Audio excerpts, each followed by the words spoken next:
Welcome to this session.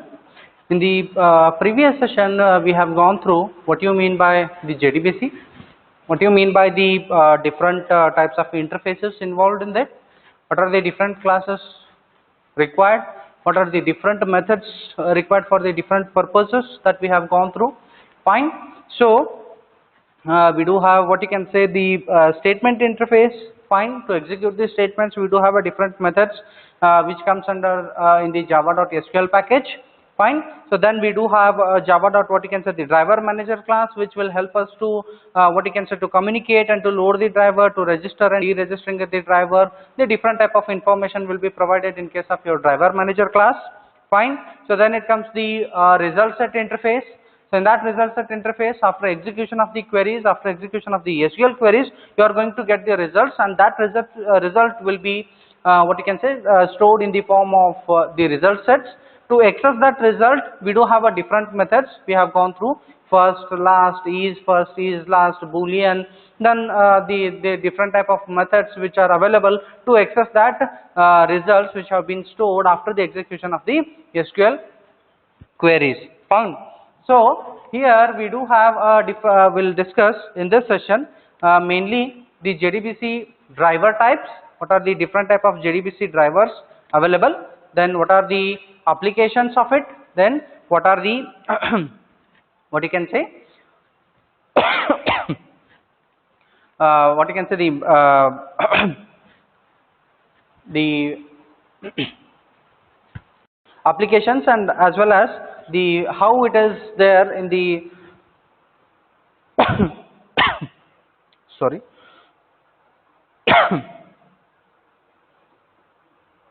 what is the infrastructure. Fine. So that is based on the infrastructure and what are the applications of that, the different JDBC driver types have been discussed. So how many types of drivers? So if you just mention drivers, means there are thousands of drivers based on the applications or something, but how many JDBC drivers we do have, means it is 4. Fine.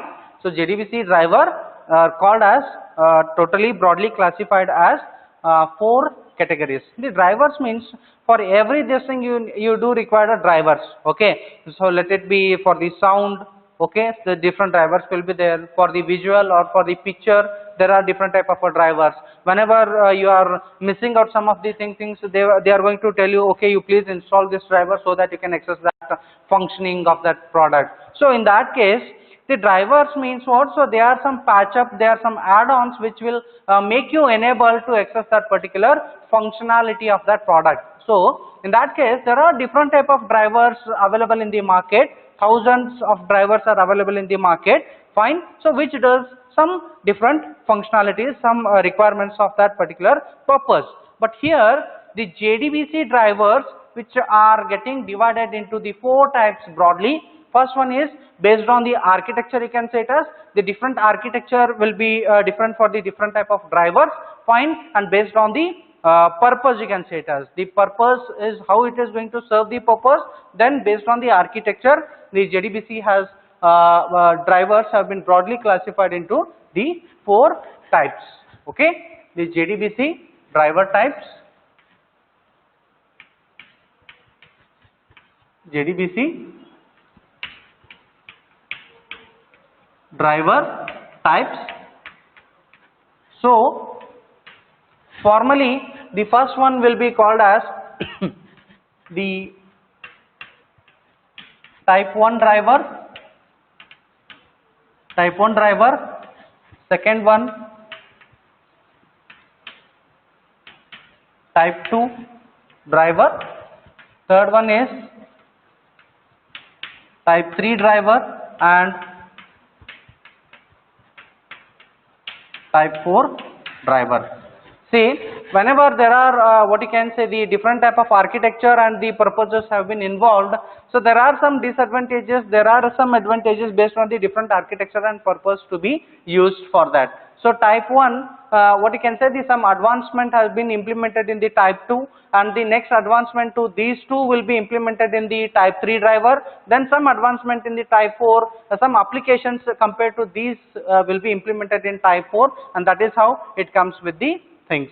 Fine. So some in the market, some what you can say the other third party vendor has come up with the another what you can say the JDBC driver, but it is not official one. So they are saying that it is an JDBC what you can say the Type 5 driver, but it is not officially mentioned by your Sun Microsystems or something.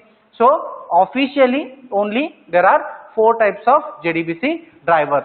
So your type 1 driver will also be called as your JDBC ODBC bridge driver, or simply you can say it as the bridge driver. Fine. So next one is type 2 driver. The type 2 driver can also be called as native API driver, or simply you can call it as partially Java driver. Fine. Partially Java driver or native driver you can say it as. Then type 3 driver you can also called as network protocol driver.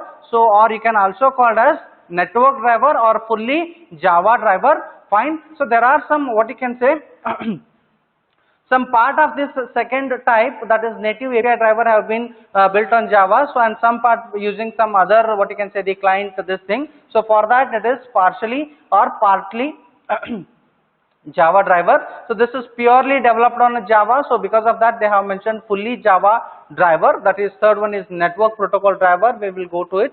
Then fourth one is type 4 driver, which is thin driver or fully Java driver. So that is also fully developed on a Java. So that is why they have mentioned fully Java driver and partially Java driver or something. Fine. So basically JDBC drivers are broadly classified into 4 categories. Fine. Officially. Fine. And they do have a different architecture and they are going to serve the different purposes. Based on that they have classified and how they have been developed over here. Fine. So what is this driver actually? So this driver, the JDBC driver, see for example, let us take at the one end we do have a Java application. Fine. Java application, and other end we do have a database, for example. Fine. So at the one end we have a Java application and at the other end we do have a the database. Okay. Whenever your database is not in a position to understand everything, whatever instructions is been given to that particular database. See, suppose for example, through Java program or through Java application, you wanted to modify the data, you wanted to create the data, you wanted to insert the data in some table, you wanted to delete, update, and you wanted to do some transaction on that particular data. So that needs to be a one kind of a communication is to be established between Java application and the database, so that they can communicate with each other, they can understand what the instruction is been sending by the Java application and how it is to retrieve that value and send the response back to this particular Java application. So in that case we do require a translator in between. Translator, fine, a translator in between who is going to understand the languages of both the parties. Fine. Whenever Java sends the request, okay, whenever Java sends the request or the any application sends the request, it gets the what you can say takes the request from that and it communicates it with the, okay, so it takes the request and it communicates with the database. Fine. And it translates that database understandable language. Then database is going to process that request and sends back to this particular what you can say the translator. Again translator receives that, it is acting as some kind of a mediator between. Fine. And this translator again sends the what you can say the results in the form of result set or in other form to the Java application. So this translator is nothing but my driver. Fine. So from Java application, so we need to communicate to the database. Your database is not in a position to understand completely, so it has to be translated in its own language. Then only database will get to know what he is asking for and what is the requested for, and it serves the purposes, it processes it and sends the results back from the, what you can say, the database understandable language to the translator, and again this translator translates that request or what you can say the response, and it will be understandable by your Java application. So this translator is nothing but my JDBC driver, you can say it as. Fine. So this is my JDBC driver. So that is what is the role of your driver. So your driver makes enable to translate the request or the something execution or whatever the purpose have been sent by the Java application, and it translates and it will be understandable by your, what you can say, the database. So that is what is the purpose of your JDBC driver. Okay. So we do have a first type is, that is type 1 driver is JDBC ODBC bridge. Fine.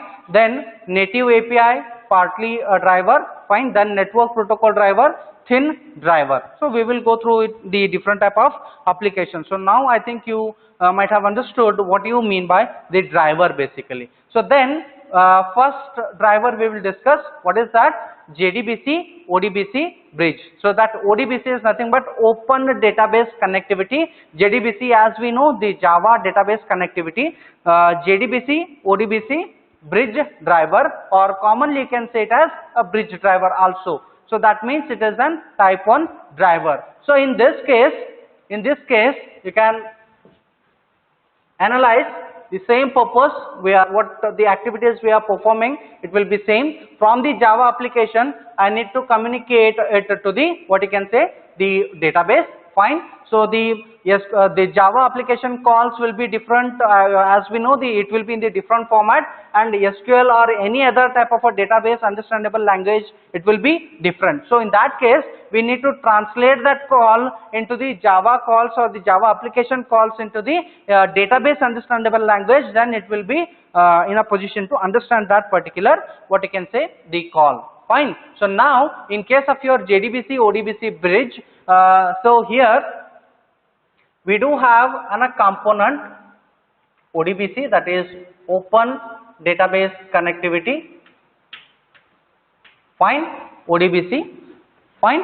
So this ODBC is going to communicate with the database. This ODBC is going to communicate with the database here. That is, so whenever the call comes, so first it will, what you can say, so there is a one component we have kept it, the ODBC, it is for the database. Now what is your JDBC ODBC bridge driver? What is the purpose of it? So your Java calls, you can keep it here. Fine. So this is nothing but my JDBC ODBC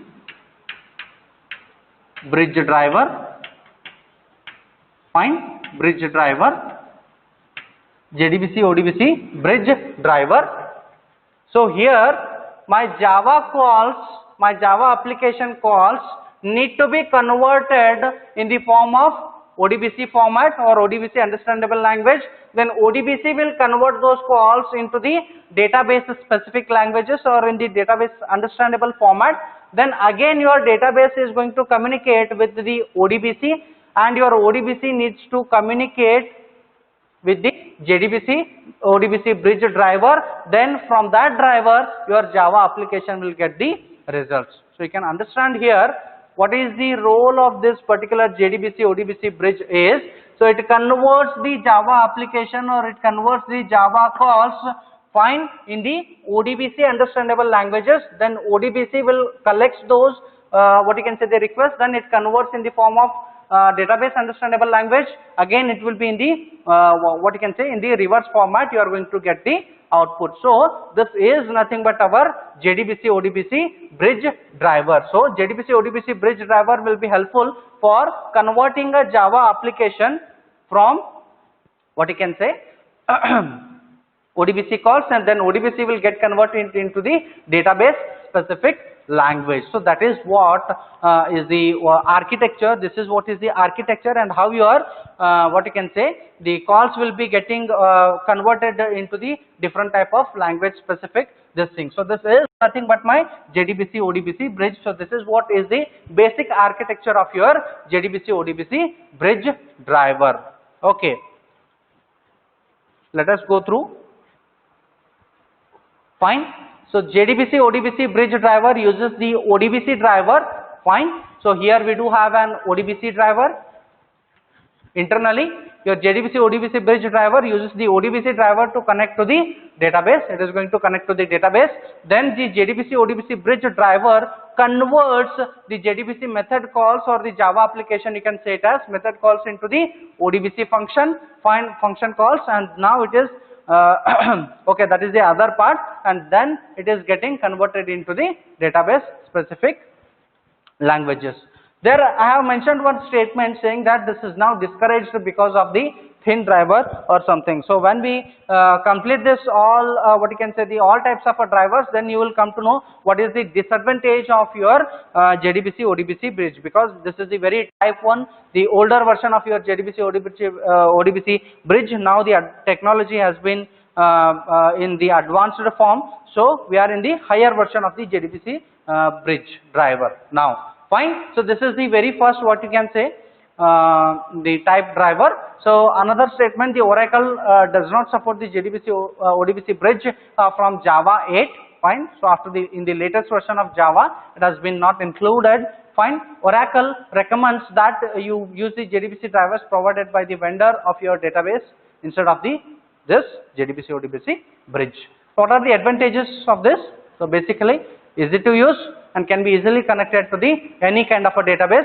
So here I have not mentioned any specific database. You can go for the Oracle, you can go for the, what you can say, the SQL, MySQL, Sybase. There are different type of databases we have mentioned. So it is, what you can say, in broad sense we have taken just a database. Fine. Then what are the disadvantages? The performance degrade because JDBC method call is converted into the ODBC function calls, and the ODBC driver needs to be installed on the client machine. So these are the, what you can say, the disadvantages of your JDBC ODBC bridge driver. The first point is performance is degraded, obviously. So whenever you are using the JDBC ODBC bridge call, there are different type of stages where you are converting your each call in the different formats. Yes, I hope you are getting. So the Java application, so your JDBC ODBC bridge, what it is doing, it is converting into the ODBC specific language. Then again ODBC is converting in the database specific language.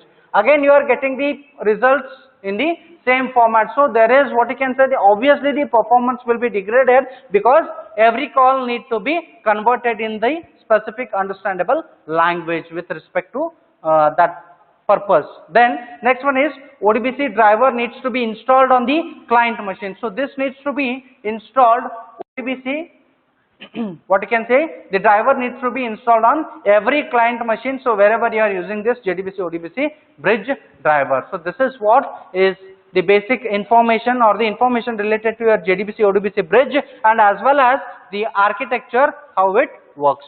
Even in more concise, in more detail, you can go through this diagram. Fine. So this is my Java application what we have taken. Then this is the JDBC ODBC bridge. Fine. It's an on the client machine. Fine. So this JDBC ODBC bridge driver converts this call into the ODBC specific. Then ODBC will communicate with the vendor specific library, or you can say it as the database. Again, it will be in the reverse format to get the what you can say, the output for the Java application. So many times you are doing the same stuff. Next one is native API driver, or simply you can say it as type 2 driver. Fine. So here API driver, that is native API driver, uses the client side libraries, fine, of the database. The driver converts JDBC methods to native calls to the database API. Fine. It is not completely written in a Java language. So we will go through this. So this is what is the architecture we have drawn for the JDBC ODBC bridge. So here this will be there. Fine. Instead of ODBC, they have native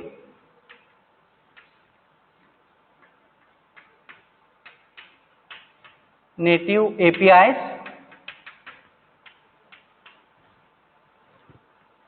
or you can say it as in other sense the client side libraries. Fine. So it would be client side libraries. Fine. So your ODBC has been replaced over here by the client side libraries of the database. Fine. The driver converts JDBC method calls into the native calls to the database API. Fine. Native API, and this will get converted into the, what you can say, the database specific language. Fine. The thing is, the ODBC bridge driver has been replaced by the native API or client side libraries, you can say it as. Based on that, it is working. The thing is, performance is upgraded than JDBC ODBC bridge because the conversion will be less. Okay, the conversion will be less and the performance will also be better compared to your previous, that is type 1 driver, that is JDBC ODBC bridge. Compared to that, the performance will be upgraded in case of your JDBC, the native API driver, okay, which is not written entirely on Java. Some parts of this particular driver have been developed using the Java, but it is not completely developed on Java. That also can be an one kind of a disadvantage what we'll be facing in case of your native API driver. So the disadvantages, we will go, the native driver needs to be installed on the each client machine. Okay, so in the previous session what we did was, so we need to install the ODBC driver in each and every client machine. So here in this case, native driver needs to be installed on the each client machine. That also is an one kind of what you can say the disadvantage. Then the vendor client library needs to be installed on the client machine, so that everything which is required for the communication purpose, so that needs to be installed in case of your native API driver, or you can say it as type 2 driver. So we'll go through the architecture. Fine. So this is the architecture here. So we have replaced the JDBC ODBC bridge between what we have drawn for the what you can say the type 1. Instead of that, we have taken native API driver, or what you can say the client side libraries will be installed over there. So your Java application will communicate with this particular native API driver, then they will communicate with the vendor database specific library. They will communicate it with the database. In the reverse format, you are going to get the output. So this is what is the type 2 driver or native API driver. So here another thing is, this style of a driver requires the same binary code to be loaded on each client machine. So that is what we just discussed. So that needs to be installed on a client machine so that you are going to access it. Then this is the third type of the driver. So the architecture has been mentioned over here only. Fine. The network protocol driver uses the middleware, okay, which is acting as an application server that converts the JDBC calls directly or indirectly into the vendor specific database protocol. So it is fully written, completely developed on a Java language. So that is why Java driver, fully Java driver they have mentioned. Fine. So here we are using a middleware. Fine. So this is my client machine. Fine. And this is my database, and at the server side we are using what you can say the middleware, so which is acting as an application layer of that server, so which converts the JDBC calls into the database specific what you can say the language or on the protocol. So here we have used the middleware as a part of application server. So what are the advantages? So the no client side library is required because the application server that can perform many tasks like auditing, load balancing, logging, etc. by its own. Fine. So by its own. So there is no need to, what you can say, the library need to be installed on a client machine. So that can be handled. So what is this performances will be improved, and that can be handled by the middleware only. Fine. Then the next version of your what you can say the the JDBC driver driver, that is type 4 driver. So in this, the thin driver, fine, the thin driver, this is the name of that particular driver, the 4th type, converts JDBC calls directly into the vendor specific database protocol. So that is why it is known as thin driver, and it is fully written in case of a Java. Okay, fine. So what is that? So we have removed all the barriers in between. So what is the conversion? So one by one, so we have what you can say, the minimize that particular barrier, okay, and we have make the way very smoothen to communicate from a database. So here you can observe we have removed all the vendors. So in the JDBC API, that is what you can say, the thin driver, fine. So this is my client part, and after that it will be on a database, fine. So whenever you are doing, and whenever you are from Java application, you are converting or getting access to that particular database, that your calls will directly get converted into the vendor specific database protocol. Okay, so I am not mentioning any specific type of database over there. It can be a Oracle, it can be a SQL, it can be a MySQL, whatever it may be. So whenever you are using the JDBC calls, directly it will get converted into the what you can say, the vendor specific database protocol, so it is very useful to communicate and easy, and the performance, of course, compared to the previous types of your JDBC driver, it will be better, fine. So no software is required at a client side or a server side. So we are directly communicating with that thin client, or sorry, the thin driver.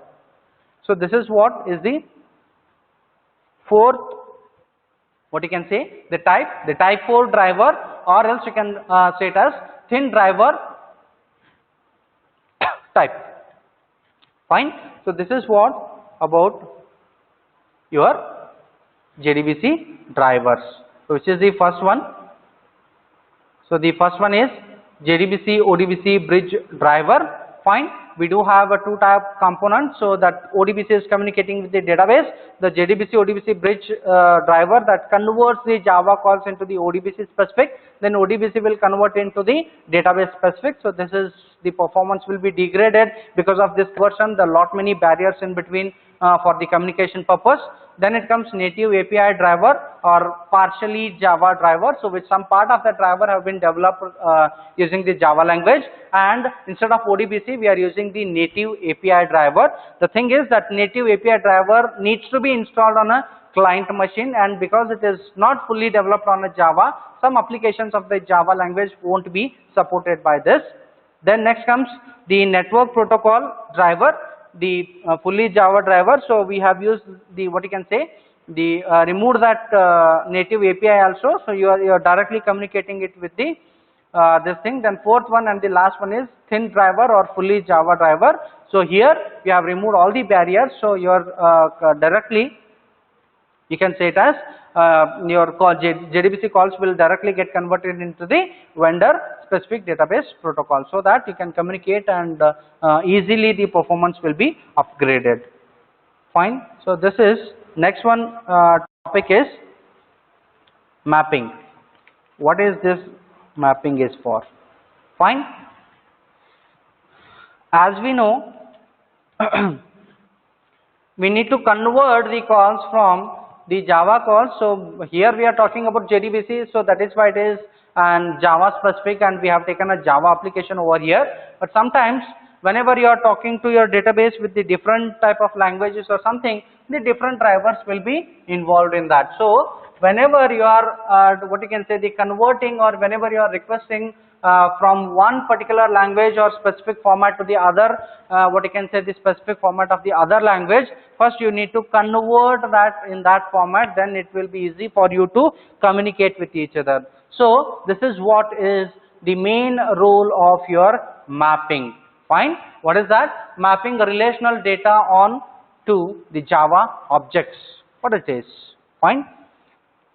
As it is seen that Java types in SQL, Java types in data types in SQL, and the types in Java, fine. programming language are not identical. So that is what, so whenever some third party or whenever some person is talking in some other different languages, so it will be very even difficult for us to understand that language. So some translator in between is required who translate what he is speaking, and he translates in our language also in which format we are understanding that speech or something. So that is what is the role of your translator. So here mapping the relational database. So here SQL data types are there in a different format, fine, and the data types are in the, what you can say, in the Java are the different. So that is, they are not identical. So therefore, for transferring the data between an application using Java types, a database using the SQL types, some mechanism is needed. So to do so, JDBC API provides three sets of methods in order to transfer the data between database and application written in the Java programming language. So the first one is, okay, the method is the result set class. Okay, so that we have already discussed. In the result set class, for retrieving a SQL, select results as a Java types. Okay, so whenever you are getting the results from the result set, you can mention the SQL select statement so that you can get the appropriate output, and it should be understandable by that particular database. Then second one is the method of prepared statement class.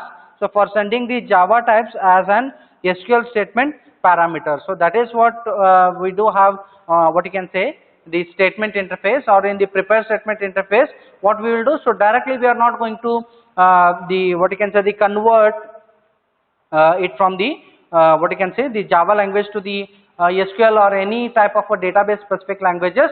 So your prepared statement language, you are passing that SQL query as a parameter or an object to that particular prepared statement object, so that it will convert into the database understandable language. Okay, the one of the method of the prepared statement class for sending the Java types as a SQL statement parameter. So that SQL statement you are passing as an parameter to that can also be considered as an one part for the mapping purpose.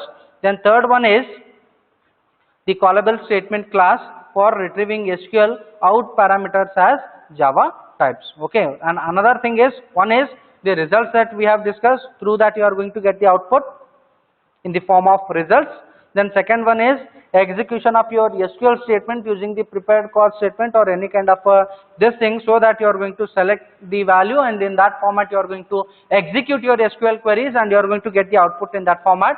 Then third one is the using the callable statement for retrieving SQL out parameters. Okay, that out in the SQL parameters, callable statement in is for the input and out is to get the output or in the form of result. So using that out, SQL out, the parameters of the Java types, you can get the output in that format. So some kind of this mapping is nothing but some kind of a mapping. So through how you are going to communicate and translate that language or call in that database specific language, and how you are going to get the results back in the reverse order. So that is nothing but your mapping relational data on Java onto Java objects. Then it comes, this is we have already learnt, fine, in core Java also, the basic JDBC data types.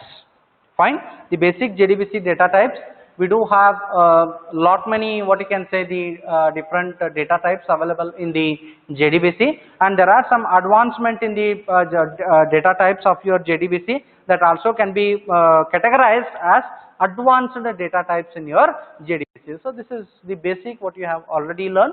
First we do have char, varchar and long varchar, variable in the character, variable length, fine, we will discuss.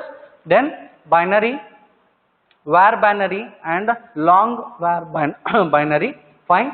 Then bit, tiny int, small int. So there will be, what you can say, in this data type we do have different type of the size difference, how the data type can be accessed. The integer, compared to that it will be higher version of your big int, double, float, decimal and the numeric, time, date and timestamp. There are the different type of what you can say the basic data types of your JDBC. What is this? Char, varchar and long varchar. So here the role of character is to represent small fixed length character, fine. Then in the same way the varchar represents the small variable character string. So here what is the difference between your char and varchar is your character string, that char what you are going to use, it is an also represents a small size of the length of that particular character, but it is fixed length, fine. As compared to your varchar, it will be a what you can say the variable length character which may vary in that sense, fine. Then character in the same way the varchar represents the variable length character string, and the long varchar on the other hand represents the large variable length what you can say the character string. So the compared to your char and varchar, it will be storing a higher what you can say the version of value, the more number of value will be stored for that character, but compared to that it is also an what you can say the variable length character of type long. So this is what is the basic difference. So in the coming sessions or something, so we will go through the examples how it will make a difference. So your char, varchar, long char, how it makes a difference, we will go through the examples. Fine. So next one is in the similar format. So previous one is for the character and now it is for the binary values. So that binary, var binary and long var binary. So here also the role of a binary is to represent a small but fixed in length of a binary value. On the other hand, var binary represents also a small, but only the difference is variable length binary value, and similarly long var binary represents a large value variable length binary value. So that is what is the basic difference between these three. Fine. Then a bit, as we know, a single bit value represented by the JDBC type bit that can be a 0 or 1. Yes, of course, fine. And bit type is defined in SQL 92, fine. That is the version however they have given, fine. So bit either it represents a 0 or 1 in the form of bit. Fine. So in depth we will go in the further sessions. Then tiny int, okay. So this tiny int an 8-bit integer value between 0 and 255 range, and it represents the JDBC type tiny int in the signed or unsigned values. Fine. Then next one is small int. The small int, instead of the tiny int, it will be an 8-bit integer value. Your small int will be 16-bit what you can say the signed integer value between some ranges, that is 32,768 and 32,767. So which represents the small int range. Then comes the integer value. It is a 32-bit signed integer value ranging from some that particular value cannot be read out, so I will write it out. Fine. Then compared to your integer, big int is the 64-bit integer value between that particular range has been mentioned as a big int. Tiny is for 8-bit integer value, small int for 16-bit integer value, integer is for 32-bit signed integer value, and 64-bit is signed that is big int is for 64-bit signed integer value. Fine.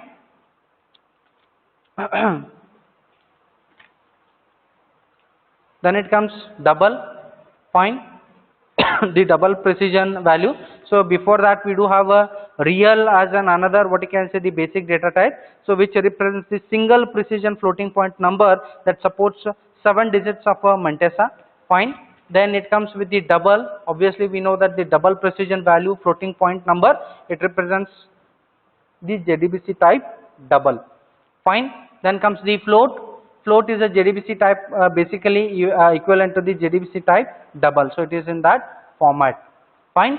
So decimal and numeric. So all these are the what you can say the basic data types of your JDBC. So we will go through and one example, so how this will be working and what is the slight difference between storing the values between these ranges. Thank you.